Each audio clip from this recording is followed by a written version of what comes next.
السلام عليك يا صاحبي. تقول لي: حدثني وواسي قلبي، فأقول لك: وأي مواساة لقلبك أعظم من أن تعرف أن الله سبحانه يعلم ما فيه؟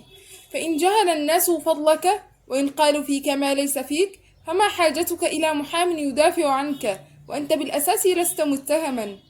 إن قاضي السماوات والأرض لا ينتظر الشهود، فإنما ينتظر الشهود من غاب، وربك مطلع على المشهد كله، ولا يحفل ببلاغة المحامين، فهذه يحتاجها القضاة الذين غابت عنهم التفاصيل، يستمعون روايتها في فم إنسان لم يشهدها، وإنما دبجها بحسن البيان وحدة المرافعة. أما ربك فكان يعلم وقوع القضية قبل أن تقع، فلما وقع ما زاد علمه شيئا، إن علمه بما لم يقع كعلمه بما وقع.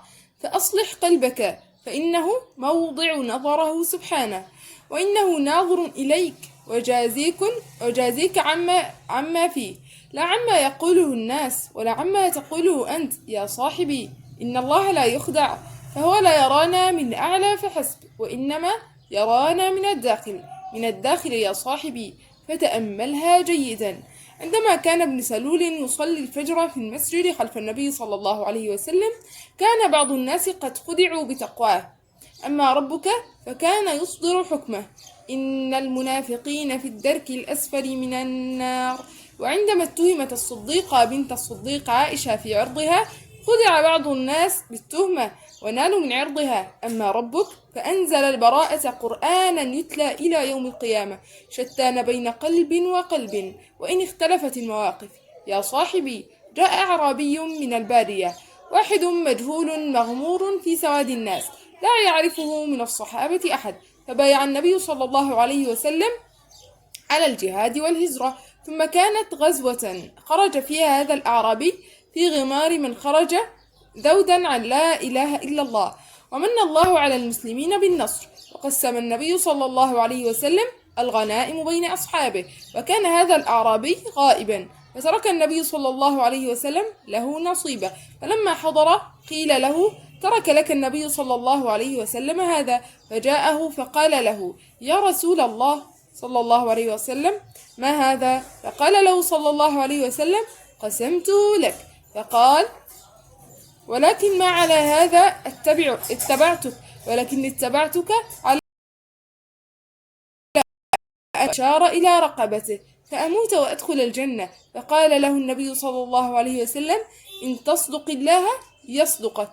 ثم كانت غزوة أخرى صلى الله عليه وسلم محمولا، والسهم مغروز في رقبته حيث أشار سابقا، فقال النبي صلى الله عليه وسلم: أهو؟